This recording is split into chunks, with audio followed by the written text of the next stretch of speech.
আসবে, যত ওলি আসবে, সমস্ত ওলির বিলায়াত, সমস্ত ওলির ইলম, সমস্ত ওলির নামাজ, সমস্ত ওলির তাকওয়া, সমস্ত ওলির তাহাজ্জুদ, সমস্ত ওলির রোজাদারি, সমস্ত ওলির ইবাদত সহ ওলিদেরকে এক পাল্লায় রাখা হলে নবীর পাল্লা ভারী হল।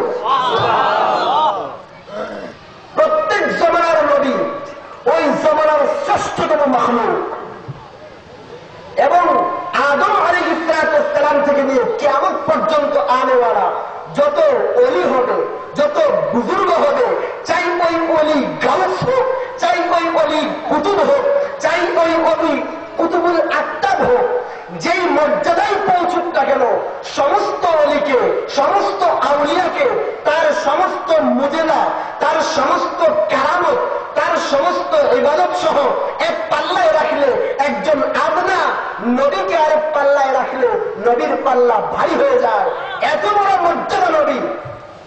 ওই নবী মাছের পেটে বলে আল্লাহ ইলাহা ইল্লা আনতা, কি বলতেছেন? লা ইলাহা, কোন রক্ষাকারী নাই, কোন বিপদ মুক্তকারী নাই, কোন নাজাতদাতা নাই, কোন কবরে মুক্তিদাতা নাই, কোন হাসরে মুক্তিদাতা নেই, কোন সুখের মালিক নেই, কোন মুক্তিদাতা নেই, কোন সন্তানদাতা নেই, ইল্লাল্লাহ, একমাত্র। কে বলতেছে? আল্লাহর নবী। আর আমরা গাউসুল আজম মাইবান্দারির বাংলা বলছি, আমার সব মাফ করে দেবে। নাউজুবিল্লাহ। নবী বলে আল্লাহ ছাড়া আমাকে রক্ষাকারী নেই। নবী বলেন আমাকে এই জুলুমাত থেকে, অন্ধকার থেকে, বিপদ থেকে, মুশকিলাত থেকে, মুসিবত থেকে একমাত্র আল্লাহই রক্ষা করতে পারে। কে বলতেছে? নবী। এর পরের অংশে আল্লাহ রাব্বুল আলামিন নিজেই বলেন, আল্লাহ রাব্বুল আলামিন বলতেছেন যে যদি হযরত ইউনূস আলাইহিস সালাতু ওয়াস সালাম ফালাউলা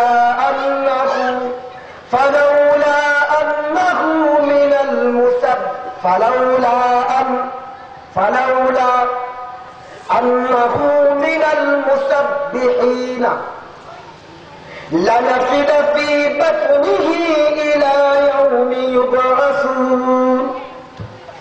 আল্লাহ রাব্বুল আলামিন বলতেছেন যদি ওই কবরের ওই মাছের পেটে ইউনূস আলাইহিস সালাম না বলতেন যে আল্লাহ ছাড়া বিপদ মুক্তকারী কেউ নাই, আল্লাহ ছাড়া নাজাত দাতা কেউ নাই, তাহলে লানাফিদা ফি বাতনিহি ইলা ইয়াউমি ইউবআসুন, ওই মাছের পেটে ইউনূস কিয়ামত পর্যন্ত থাকতো। ইউনূস আলাইহিস সালামকে মাছের পেট থেকে রক্ষা জুনায়েদ বাগদাদি করতে পারত না, আব্দুল কাদের জিলানী করতে পারত না। ওই মাছের পেট থেকে ফরিদউদ্দিন গঞ্জসাগরের দোয়ায় ওই মাছের পেট থেকে ইউনূস আলাইহিস সালাম মুক্তি পেতেন না যদি না তিনি সেখানে দোয়া করে বলতেন, হে আল্লাহ, মুক্তিদাতা, নাজাতদাতা, মুসিবত থেকে উদ্ধারকারী একমাত্র তুমি। একথা কে বলেছে? আল্লাহ। তাওহীদের শিক্ষা দিলেন আল্লাহ। একটা নতুন ছুটি দিতেছি আপনাদেরকে, ভালো করে কালিমা পড়তেছি, লা ইলাহা ইল্লাল্লাহ। লা এক তলোয়ার, লা এক তলোয়ার, লা এক পিস্তল, এই পিস্তল দিয়ে গুলি শুরু, ওই তলোয়ার দিয়ে আঘাত করা শুরু।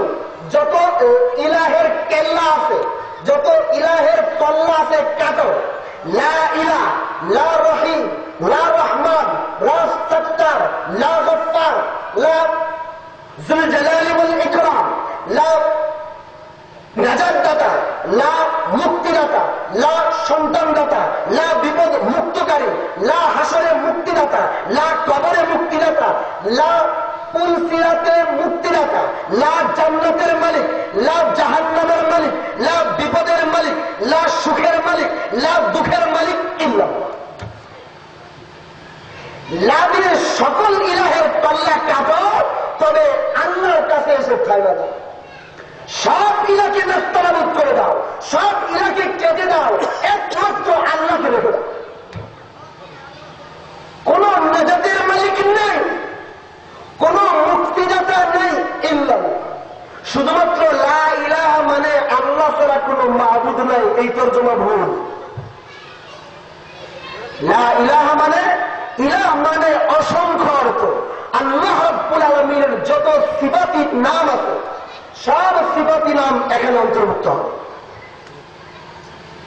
রিজিক দাতা, লা ইলাহা, ইলাহ মানে রিজিক দাতা, ইলাহ মানে সন্তান দাতা, ইলাহ মানে নাজাত দাতা, ইলাহ মানে বিপদ মুক্তকারী। আমি যখন বলি লা ইলাহ, সাথে সাথে বলতেছি বিপদ মুক্তকারী কেউ নাই, সন্তান দাতা কেউ নাই, চাকরি দাতা কেউ নাই, আমার সুখের মালিক কেউ নাই, পুলসিরাতের মালিক কেউ নাই, আমার হাসরের মালিক কেউ নাই, জান্নাতের মালিক কেউ নাই, জাহান্নামের মালিক কেউ নাই, আসমানের মালিক কেউ নাই, আলমের জিন্নাতের মালিক কেউ নেই, আলমের জামালাতের মালিক কেউ নাই, আলমের হাইওয়ানিয়াতের মালিক কেউ নাই, আলমের মালাইকার মালিক কেউ নাই ইল্লাল্লাহ তাআলা। এই হচ্ছে লা ইলাহা এর অর্থ। যদি লা ইলাহা ইল্লাল্লাহর কালিমার মারফত কারো হয়ে যায়, লা ইলাহা ইল্লাল্লাহর হাকিকি অর্থ যদি কেউ জানতে পারে, ওই ব্যক্তি বাবার মাজারে কালিমা পড়া মুসলমান বাবার কাছে গিয়ে সন্তান চাইতে পারে না। কালিমা পড়া মুসলমান বাবার কাছে গিয়ে পুলসিরাতের নাজাতের দরখাস্ত করতে পারে না। কালিমা পড়া মুসলমান বাবার কাছে গিয়ে নিজের বিপদ মুক্তির আবেদন করতে 1,24,000 পয়গম্বর এই কারণে এসেছেন যেন মানুষগুলি মূর্তির সামনে গিয়ে যা কিছু চায় এই সব কিছু চাওয়া থেকে বিরত থেকে এক আল্লাহর কাছে এসেছে। এই কারণে কারা এসেছে? আল্লাহ। আখিরুল নবী সাইয়্যিদুল কাউনাইন খাতিবুল মুরসালিন রাসূল করিম সাল্লাল্লাহু আলাইহি ওয়াসাল্লাম মৌলিকভাবে এই কারণে এসেছে। তিনি সর্বপ্রথম যেই দাওয়াত দিয়েছেন সেই দাওয়াতের শব্দ কি ছিল? ইয়া আইয়ুহান নাস কুলু লা ইলাহা ইল্লাল্লাহ তুফলিহু। হে লোক সকল, বলো লা ইলাহা ইল্লাল্লাহ তুফলিহু, সফল কাম হয়। তোমরা যে আরবের মাঝে লাতকে সেজদা দিতেছে, মানাতকে সেজদা দিতেছে, হাবলকে সেজদা দিতেছে, ইয়াহুসকে সেজদা দিতেছে, ইয়াহুসকে সেজদা দিতেছে, ইয়াহুকে সেজদা দিতেছে, নসরকে সেজদা দিতেছে, তার কাছে গিয়ে সন্তান চাচ্ছ, তার কাছে গিয়ে বিপদ মুক্তির আবেদন যাচ্ছ, আমি আল্লাহর রাসূল হয়ে বলছি তোমরা ওই সকল মূর্তির সামনে থেকে মাথাকে সরিয়ে এনে আল্লাহর কুদরতি পায়ে নামিয়ে দাও। আল্লাহকে বলো তিনি মালিক, আল্লাহকে বলো তিনি খালেক, আল্লাহকে বলো সন্তানদাতা, আল্লাহকে বলো নাজাতের মালিক। এই কথা তোমরা সবাই বলো, তুফলিহু, সফল কাম। নবী এই দাওয়াতের আহ্বান জানালেন না?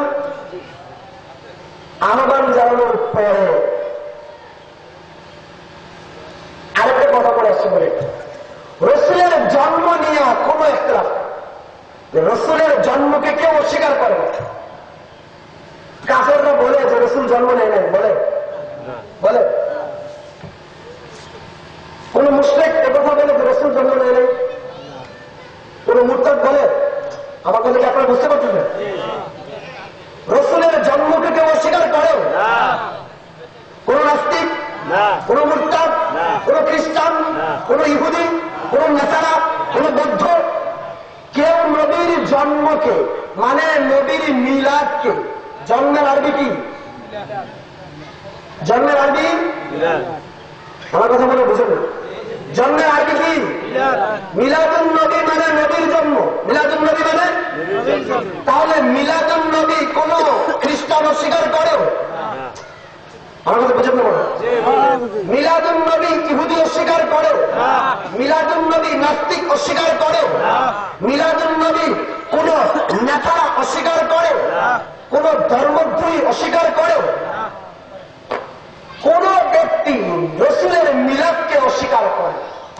কিন্তু রসুলের দাওয়াতকে সবাই স্বীকার করে না, নাস্তিক রসুলের দাওয়াত স্বীকার করে, রসুলের মেহনত স্বীকার করে, রসুলের নামাজ স্বীকার করে, রসুলের হজ স্বীকার করে, রসুলের রোজা স্বীকার করে, রসুলের তাওহীদের দাওয়াত স্বীকার করে।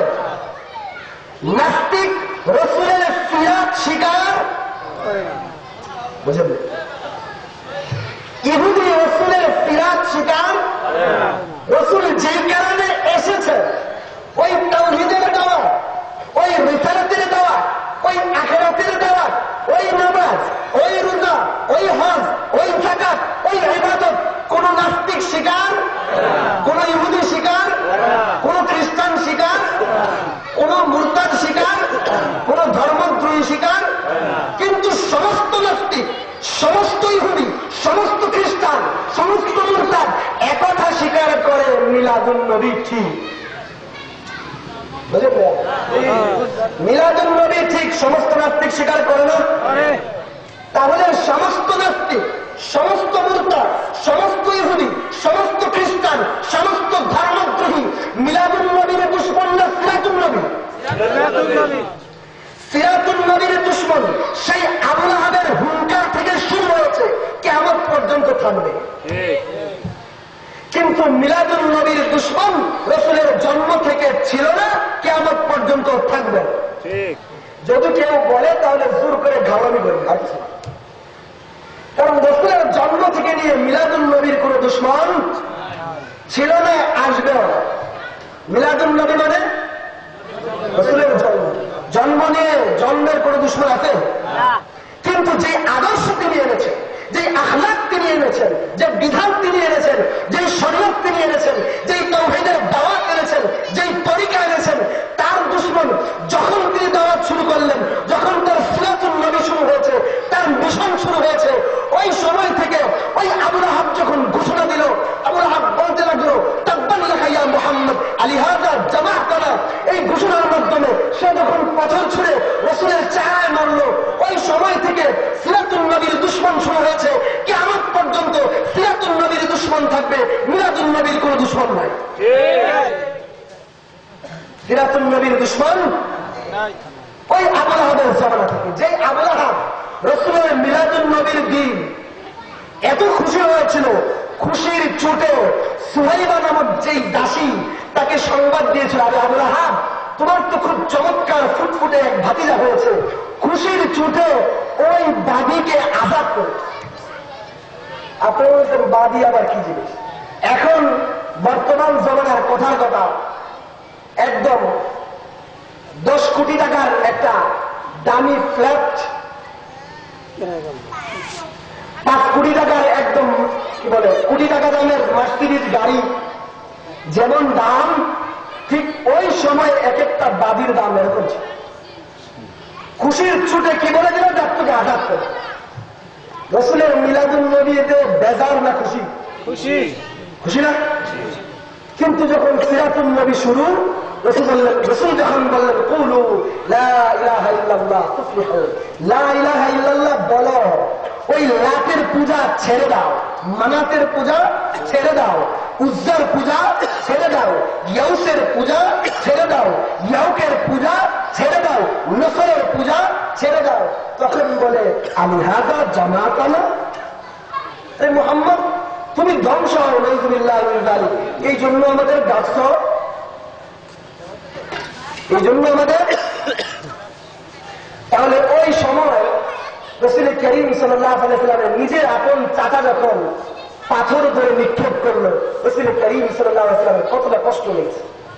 শুধু কি তাই, রাসূলের চাচি উম্মে জামিলা রাসূল করিম সাল্লাল্লাহু আলাইহি ওয়াসাল্লামের চলার পথে এরকম ভাবে কাঁটা বিছিয়ে রাখত। আবু জাহেল রাসূল করিম সাল্লাল্লাহু আলাইহি ওয়াসাল্লামের উপরে উটের নাড়িভুড়ি নিক্ষিপ্ত করেছে। সে তাওহীদের দাওয়াত দেওয়ার কারণে রাসূল করিম সাল্লাল্লাহু আলাইহি ওয়াসাল্লামের গায়ের মধ্যে পাথর নিক্ষিপ্ত করেছে।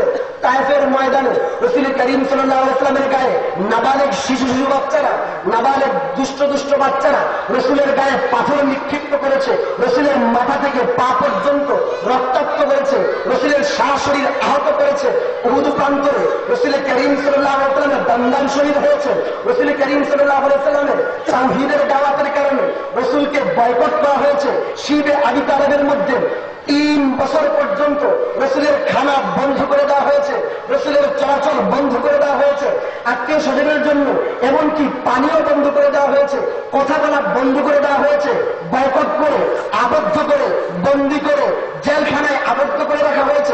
এই তাওহীদের দাওয়াতের কারণে, এই একত্ববাদের দাওয়াতের কারণে ওই লাত মানাত উজ্জার পূজা থেকে বিরত হয়ে এক আল্লাহর সামনে সেজদা দেওয়ার দাওয়াতের কারণে, ওই লাত মানাতের সামনে উরস করার থেকে বাধা দেওয়ার কারণে, গান বাজনা করতে বাধা দেওয়ার কারণে, ওই মক্কার মুশরিকরা এই তাওহীদের দাওয়াত দেওয়ার কারণে রাসূল করিম সাল্লাল্লাহু আলাইহি ওয়াসাল্লামকে নিজের মাতৃভূমি থেকে বহিষ্কৃত করেছে। রাসূলের মূল্য ধারণ করেছে যে 100 উট দেওয়া হবে। রাসূলকে নিজের দেশ থেকে বহিষ্কার করা হয়েছে। রাসূল নিজের মাতৃভূমি ছেড়ে দিয়েছেন, নিজের বাসস্থান ছেড়ে দিয়েছেন, নিজের রাষ্ট্র ছেড়ে দিয়েছেন। অসহায় অবস্থায় রাসূল করিম সাল্লাল্লাহু আলাইহি ওয়াসাল্লাম নিজের দেশ ছেড়ে দিয়ে, নিজের রাষ্ট্র ছেড়ে দিয়ে, নিজের সমাজ ছেড়ে দিয়ে মদিনায় ছুটে গেছেন একমাত্র তাওহীদের দাওয়াতে। এত কষ্ট করার পরেও আমার নবী না তাওহীদ ছেড়েছেন, না তাওহীদের দাওয়াত ছেড়েছেন। তাওহীদ ছেড়ে দিয়েছিলেন না, তাওহীদের দাওয়াত ছেড়েছেন না। রাসূল করিম সাল্লাল্লাহু আলাইহি ওয়াসাল্লাম এত কষ্ট করে, এত মেহনত করে যে তাওহীদকে সারা পৃথিবীতে ছড়ানোর জন্য মেহনত করেছেন।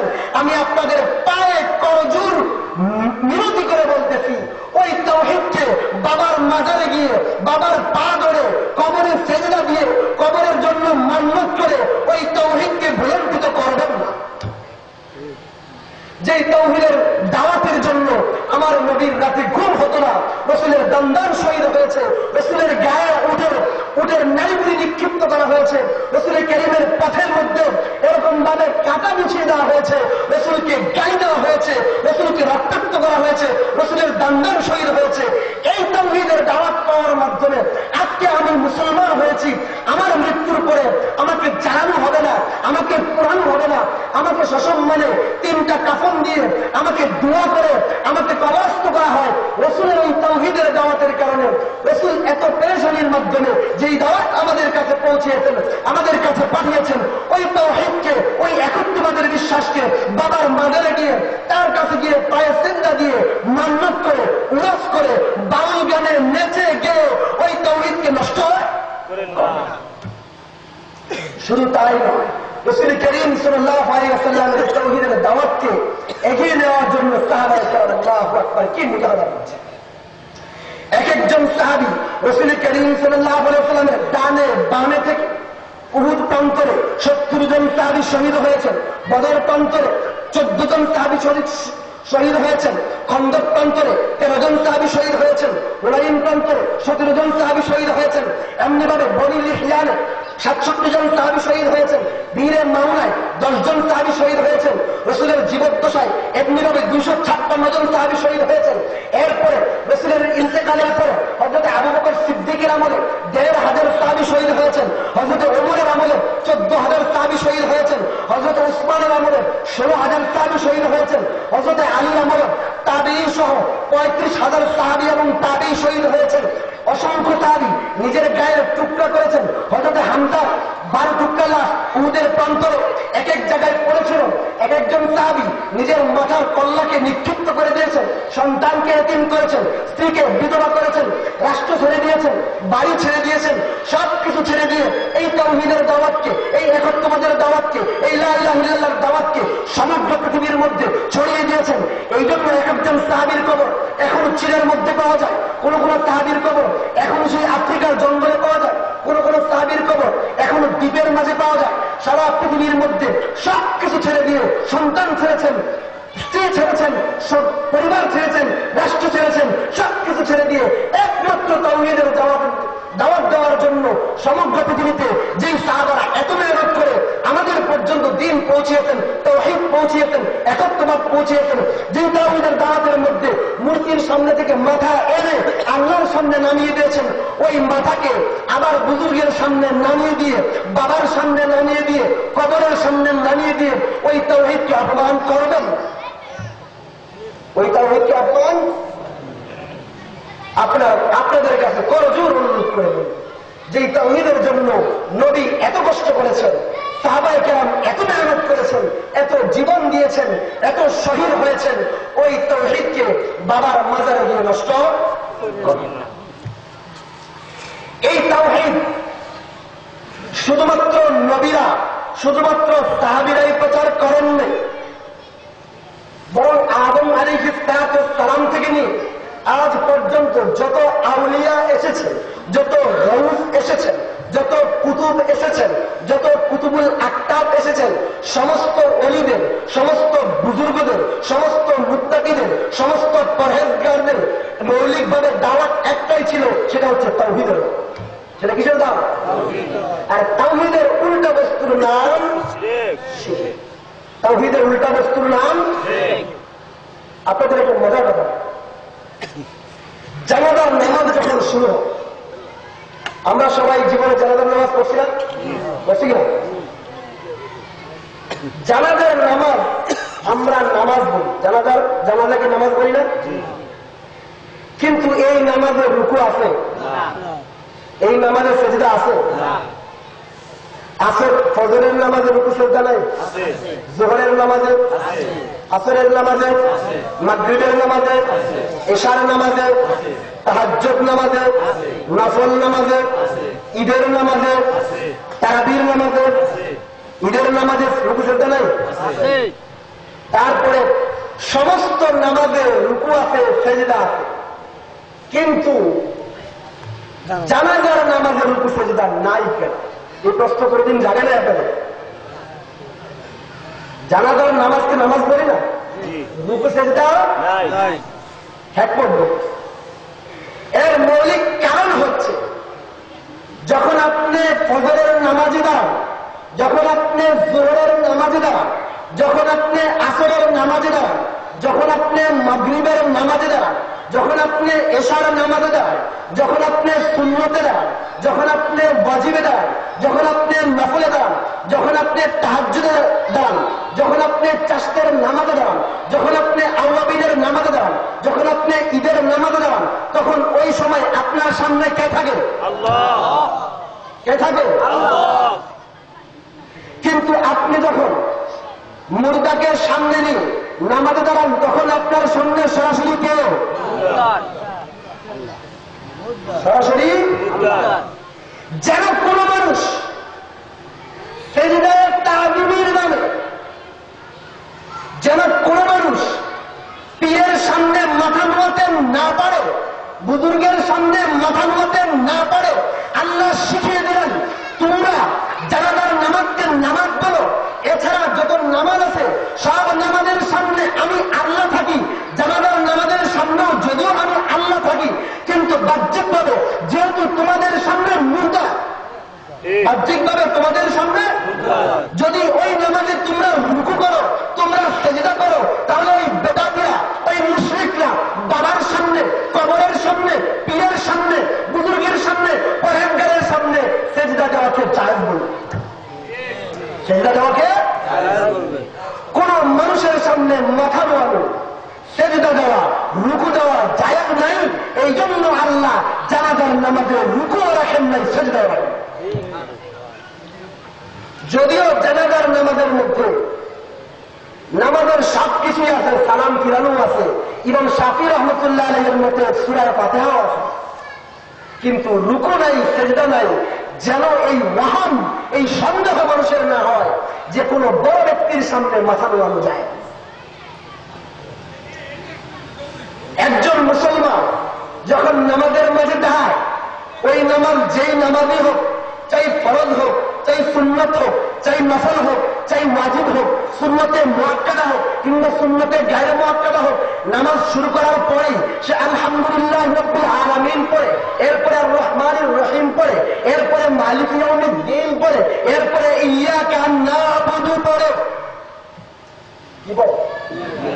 ইয়্যাকা না'বুদু ওয়া ইয়্যাকা নাস্তাঈন। সেই ফজরের সময় থেকে শুরু হয়, ফজরের প্রথম রাকাতেও তাই পড়ে, শেষের রাকাতেও তাই পড়ে, জোহরের 4 রাকাতে তাই পড়ে। সে বলতেছে ইয়্যাকা না'বুদু ওয়া ইয়্যাকা নাস্তাঈন। জোহরের সময়ে বলতেছে, আসরের সময়ে বলতেছে, মাগরিবের সময়ে বলতেছে, এশার সময়ে বলতেছে, চাষের সময়ে বলতেছে, ইশরাকের সময়ে বলতেছে, আওয়াবিনের সময়ে বলতেছে, শেষ রাতের তাহাজ্জুদের সময়ে বলতেছে, নফল নামাজেও বলতেছে, ওয়াজিব নামাজেও বলতেছে, সমস্ত নামাজের শুরুতে সে দাঁড়িয়ে বলতেছে ইয়্যাকা না'বুদু, হে আল্লাহ তুমি আমার রব, তুমি আমি তোমারই ইবাদত করি। ইয়্যাকা না'বুদু, আমি তোমারই ইবাদত করি। ওয়া ইয়্যাকা নাস্তাঈন, আমি তোমার কাছেই সাহায্য চাই। বারবার কি বলতেছে? আমি তোমার ইবাদত করি, আমি তোমার কাছেই। ফজরের নামাজ থেকে নিয়ে রাত্রের গভীরের তাহাজ্জুদ পর্যন্ত সবকটি নামাজে যেই মুমিন মুসলমান বলে হে আল্লাহ আমি তোমার ইবাদত করি, তোমার কাছেই সাহায্য চাই, ওই মুমিন ওই মুসলমান বাবার দরবারে গিয়ে, কবরের কাছে গিয়ে, মাজারে গিয়ে সন্তান চাইতে নামাজে দাঁড়িয়ে বলতেছে হে আল্লাহ তোমার কাছেই সাহায্য চাই। হার নামাজের হার রাকাত সাহায্য চাই। ওই ব্যক্তি কি করে? কবরের পাশে গিয়ে ওই মরা বাবার কাছে গিয়ে এইভাবে সন্তান চেয়ে ওই রাসূল করিম সাল্লাল্লাহু আলাইহি ওয়াসাল্লামের তাওহীদকে ভুলণ্ডিত করে মুশরিক হয়ে যেতে পারে। এই জন্য শুধুমাত্র আবেগ দিয়ে দিনকে মাপা যাবে না। যারা এই কাজগুলি করেন তাদের প্রতি আমার বিদ্বেষ নয়, মহাব্বত নিয়ে বলবে, মহাব্বত নিয়ে বলবে। যারা এই কাজগুলি করেন সবকটি ছেড়ে। আর একটা উসুল বলবে, শিরক সৃষ্টির মৌলিক কারণ হচ্ছে বুজুর্গের প্রতি অতি মহাব্বত, বুজুর্গের প্রতি অতি মহাব্বত। বেদাত সৃষ্টির মৌলিক কারণ হচ্ছে সওয়াব পাওয়ার আশা, সওয়াব। শিরক হয় বুজুর্গের প্রতি অতি মহাব্বতের নামে, বেদাত হয় সওয়াবের নামে, যার সঙ্গ হয়ে। শিরক হয় বড়র প্রতি, বুজুর্গের প্রতি অতি মহাব্বতের নামে, আর বেদাত হয় সওয়াবের নামে। বেদাত হয়, বেদাতের পূর্ণাঙ্গ সংজ্ঞা এবং বিস্তারিত সংজ্ঞা আমি বলবো ইনশাআল্লাহ। শিরক হয় হচ্ছে বড়দের প্রতি অতি মহব্বত দেখানো। আমাদের সমাজেও কিছু কিছু ব্যক্তি আছেন যারা নবীকে মহব্বত করতে করতে আল্লাহ আসলে বসায়, মহব্বত করতে করতে। এখন যদি কাউকে মহব্বত করতে করতে, যে আল্লাহ মহানিপুরি সাহেব দাওয়াত কথা বলেন, কাউকে যদি স্ত্রী স্বামীকে মহব্বত করতে করতে আব্বা রাখে, মহব্বত হলো? স্ত্রীকে খুব মহব্বত করতে করতে আপনি তাকে মা ডাকা শুরু করে দিলেন, মহব্বত হলো? রসুলকে মহব্বত করতে করতে যদি খোদা বানায় দেন, এটা রসুলকে সম্মান করা নয়, অপমান করা। যার যে মর্যাদা তাকে সেখানে রাখা, তাকে মর্যাদাশীল করা। তো রসুলকে সম্মান দেখাইতে গিয়া আল্লাহর আসলে বসায়, আর পীররে সম্মান দিতে দিতে নবীর আসলে বসায়। রাসূল কারীম সাল্লাল্লাহু আলাইহি ওয়াসাল্লাম সম্পর্কে পবিত্র কোরআনের এক আয়াতে আল্লাহ বলেন, ইয়া আইয়ুহাল্লাযীনা আমানু লা তারফাউ আসওয়াতাকুম ফাওকা সাওতিন নবী ওয়া লা তাজহারু লাহু বিল কওল ولا تجهروا له بالقول كجهر بعضكم لبعض أن تحبط أعمالكم وأنتم لا تشعرون। আল্লাহ বলছেন কি, হে মুমিনরা তোমরা নবীর সামনে এত জোরে জোরে কথা বলো না, যেমন তোরা পরস্পর কথা বল। এই কাজ করলে কি হবে? তোমাদের আমল ধ্বংস হবে, কিন্তু তুমি বুঝবে না। এই পয়েন্টটা ভালো করে বুঝবে। আল্লাহ কি বললেন? যে তুমি হয়তো নবীর সামনে গিয়ে খুব মহব্বত করে কথা বলছো, এমন কথা বলে ফেলছো যার বলার মাধ্যমে তোমার সমস্ত আমল ধ্বংস হবে, কিন্তু তুমি এই পয়েন্টটা ভালো করো।